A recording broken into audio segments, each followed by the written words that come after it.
Hey everyone, this is dayrusbpb.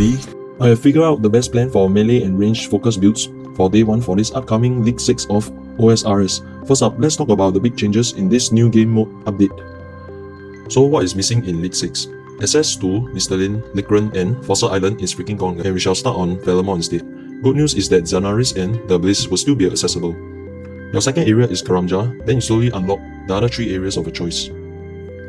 So we will be missing Crush Nest from Birdhouse, Herbivore, Driftnet Crafting, Teak and Mahogany Trees, Volcanic Ash, Volcanic Mining, Salicet, Woodcutting, Underwater Agility Thieving, Ammonite Crabs, Deranged Archaeologists, Rune and Adamant Dragons. Let's talk about Varlamore's bosses. We have Yama, Fortis Coliseum, Doom of M, Vardovis, Moons of Peril, Huekot, Amox Liet. Okay, we will need a lot of melee gear from Morytania and Asgarnia.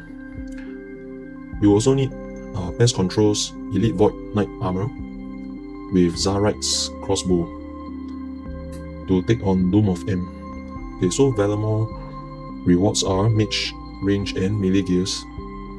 7 out of 7 bosses require 2 or 3 combat styles, and all of them include melee. We can't get Arclight without Zaire and Desert unlocked, and those are mage heavy regions. Let's talk about solving skill training. Okay, hard skills are Hunter, Agility, Runecrafting, Construction, Herb Law and Thieving. So Pest Control solves Herb Law. Varlamore solves Mining and Hunter. Morytania's 3 melee games will solve Agility, Crafting, Construction, Fire Making, Fishing, Magic, Mining, Prayer, Thieving and Woodcutting. Okay, now for Runecrafting. Zaire allows you to craft Blood and Soul runes, Fremenic allows Astral runes, and Kandarian allows Wrath runes. Kandarian and Asgarnia unlocks Piety and Cannon. Zaire unlocks Rigor and the Mage Prayer. Kandarian unlocks Ancient Wyvern Shield. Fremenic unlocks Dragon Crossbow. With Varlamore, Morytania and Asgarnia, you can craft the Echo Boots for melee defense and Avernic Threats Max for tri-combat offense. Varlamore skills are Hunter, Prayer, Melee, Herb Law, Woodcutting, Construction, Range and Mage. Mory skills are Agility, Crafting, Construction, Fire Making, Fishing, Magic, Mining, Prayer, Slayer, Thieving and Woodcutting. Asgarnia skills are Herb Law, Prayer and Combat. Here are some important area notes. Bosses will drop the fully made items instead of components, meaning you only need one area to get items you need instead of multiple areas to get the components to craft them. Items that drop as components that require multiple regions to create a usable item will instead drop as the finished item, i.e. Araxa drops Amulet of Renku instead of Araxi Fang. The Leviathan, Whisperer, Vardovis and Duke Silicis will each drop Soul Reaper X instead of multiple parts of it. So pick at least one raid area, as you will get Raid's Mega Rare Voucher, which allows players with one of the raid area to pick Mega Rare drops like Twisted Bow, Skytor of the Tor, and Dumitan's Shadow from a different raid that they don't have.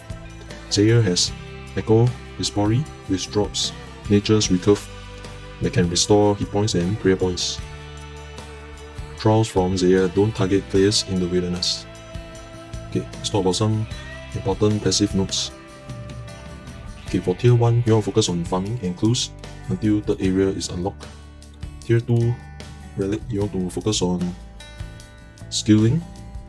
At Tier 3 Relic, you want to focus on Slayer and combat training. At Tier 4 Relic, you want to focus on minigames. At Tier 5 Relic, you want to focus on skilling.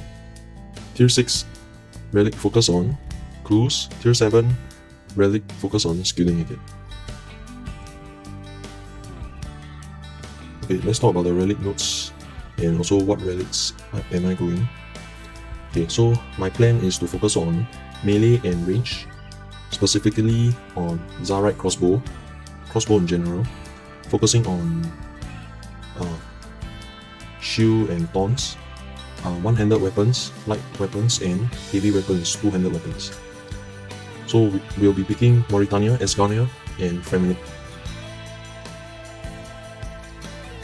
Okay, tier 1, we have Endless Harvest, Barbarian Gathering and Abundance. So previously I wanted Barbarian Gathering, which is great for passive strength and agility XP. But then I changed my mind. I think I'm going for Endless Harvest instead. I thought that Abundance is really good, but Abundance actually does not give 3 times XP, it only gives a flat +2, and after League Multiplier times 16, it will be extra 32 XP, which is not a lot. I do like Endless Harvest, it's a no-brainer. It's really good here. Okay, let's move on to tier 2. We have Hot Food, Friendly Forager and Woodsman. Okay, Friendly Forager is kind of a half herb law soft. Helps you to gain some random herb XP. This is useful for desert, wilderness. Okay, but it's quite limited and it's not as good as Nature's Accord. So we are stuck with Hot Food and Woodsman. So this is a hard choice to make, but I've decided to go with Hot Food.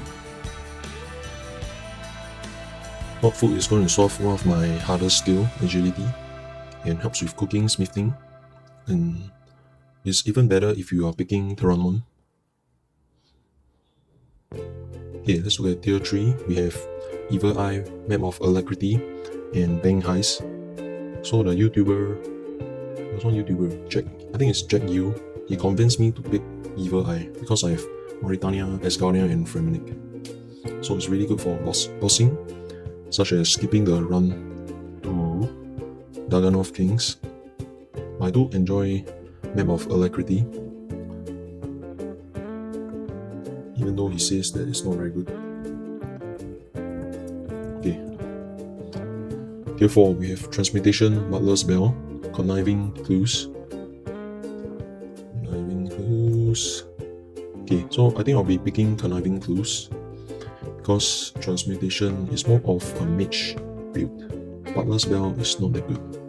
If you are already picking Endless Harvest, Barbarian Gathering, Hot Food, and Friendly Forager, so Conniving Clues is going to be the choice. It's an easy choice. Okay, let's look at tier 5, Nature's Accord, Larcenist, and Soul Harvest. Soul Harvest is kind of weak. If you are not picking Transmutation, you're not picking Kandarian with Feminic Morytania, then you could choose Soul Harvest. This helps with prayer and Runecrafting, and it's more of a mage build. Now we are down to Nature's Accord and Larcenist, so I'm kind of tight. I'm just going to pick Larcenist. Okay, tier 6, we have Grimoire, Eternal Sustenance, and Culling Spree. I think I'm going to pick Grimoire.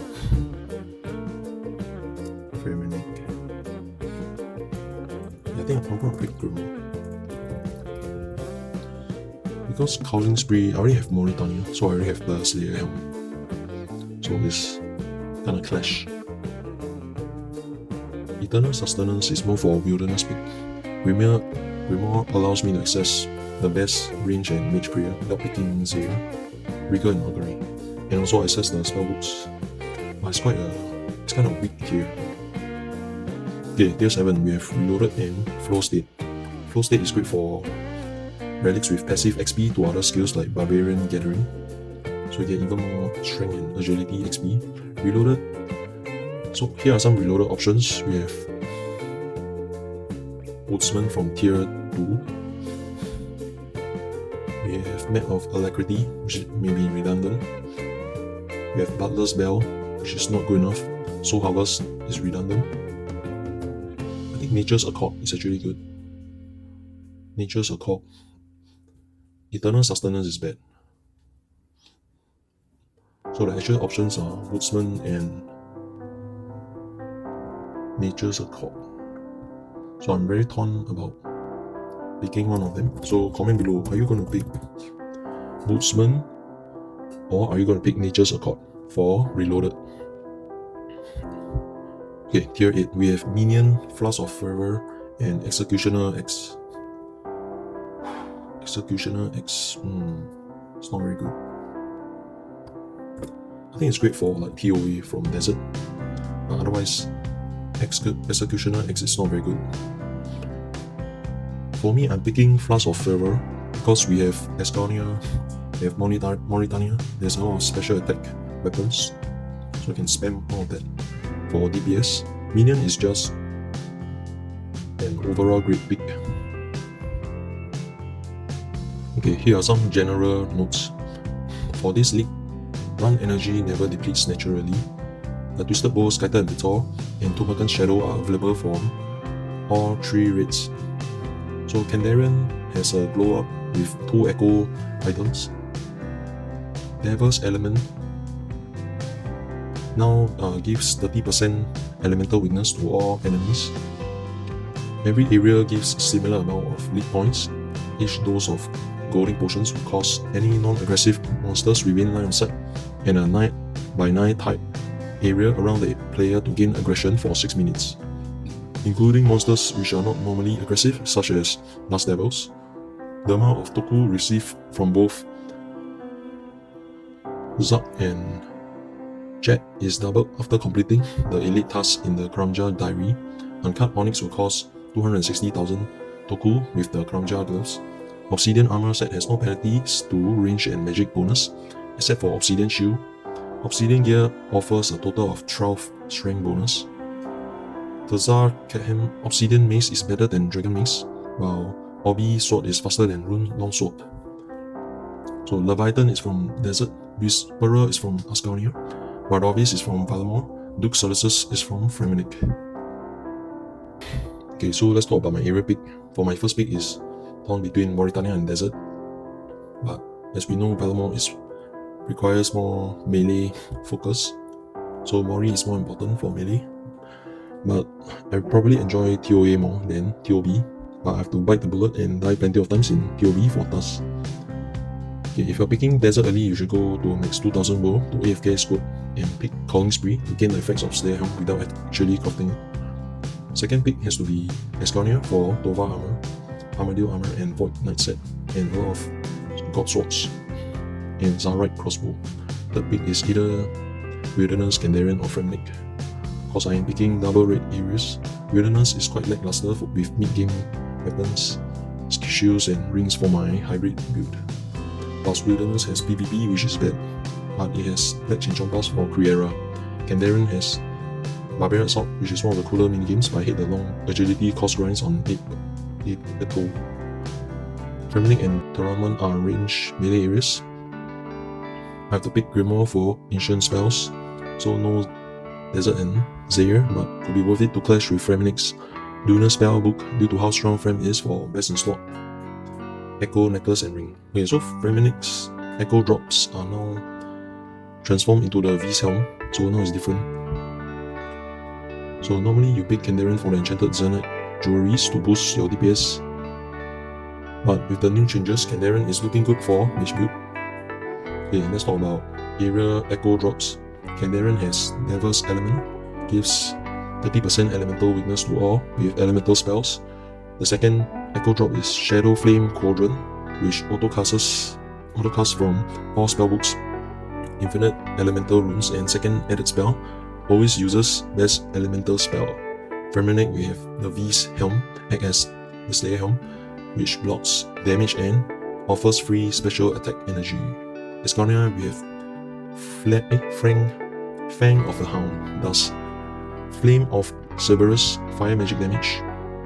Morytania, we have Lithic Scepter, which stacks Scatter, casts instant AoE typeless damage to nearby enemies, 5 block radius.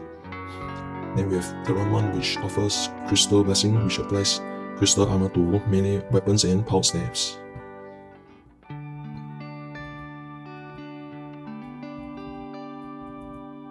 Okay, Relic and Area Notes. Transmutation and Grimoire for mage focus. So the cons of Morytania Asgarnia Kandarian combo is that you have no access to ref runes, so picking Transmutation is a must to get ref runes for such spells. Morytania Asgarnia Kandarian, you have to pick on Grimoire and Verter set, Morytania, around 1 Kandaren, you have the big Calling Spree and Crystal Blessing.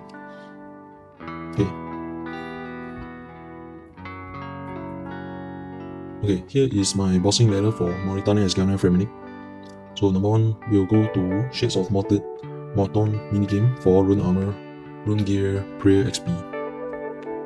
Second, we'll go to Amok's Lair for Glacier, Timothy, and Crystal Key. Number 3, we'll go to Barrows for Barrows Gear and Chaos Runes, or buy Chaos Runes from rune shops to trade for Obsidian Gear with Kramja Gloves and to get the Obsidian Mace. Okay, number 4, Pest Control for Void Knight equipment, Mace, XP, and Hurt Packs. Followed by Dagannoth King's Rex for Dragon Axe, Warrior, and Berserker Rings. Number 5, do Final Dawn quest for Arcan Blade or 55 Slayer to hunt Top Ross for Leaf Bladed Sword. Get Thorax Hammers from Barrows. Get Dragon Dagger with 65 Hunter from Magpie Impling, or with 30k GP at Juket Zanaris. We also get Dragon Longsword with 100k GP from Juket. Number 6, Moons of Peril for 3 types of Moon Armors and Equipments. Number 6, Royal Titans for Twin Flame Staff, Mystic Vigor, and Deadeye. Number 7, get Dual Mako Hood and Blood Moon Armor from Moons of Peril, Dragon Defender from Mor's Guild. Number 8, Hui Coat for Dragon Hunter Wand, Tomb of Earth, Hui Coat Hide Armor, and Prayer Regen Potions. Rune Knife or Obsidian Knife with Hui Coat Armor to do Basilisk Knight for Natis Not Helm. Number 9, Hunter's Sunlight Crossbow or Rune Crossbow with Hui Coat Hide Armor or Carriel's equipment, Eclipse Atlet, and Moon Armor for late game. Number 10, we'll do Tazar 5k for 5k. 11, Amadeus Crossbow from Kree Era or Zamarakian Hasta from Quill Susaroth, Bandor's Armor from Garador, General Garador. Okay, God's Dungeon. Okay, Volcav for Best in Slot Range Cape. Okay, Rev Runes, Dragon Ammo Tips, Ava's Assembler, Dragon Necklace, Dragon Fire Shield, and Dragon Fire Walk. Twin Flame Staff with Aaron Set, Armadillo Crossbow, Soul Reaper Axe on Slash for Phantom Maspa. So you can get Ancient Scepter, Venator Bow. So I'm doing the Forgotten 4 from, I believe it's Duke Celestis and Whisperer for Vertus Set, Ancient Rings, Soul Reaper Axe, Ancient Scepter upgrades. Followed by Yama, Kyobi, Doom of Mokhyok, Fortress, Coliseum. Okay, that's all. Alright, I hope you learned something and is prepared for League 6. Are you going melee range build or should I make guides on other builds instead? Comment below. If you enjoyed this guide, please like and subscribe for the go set. Stay tuned for other guides and the league gameplay, and I'll see you all next time. Thanks for watching. Adios.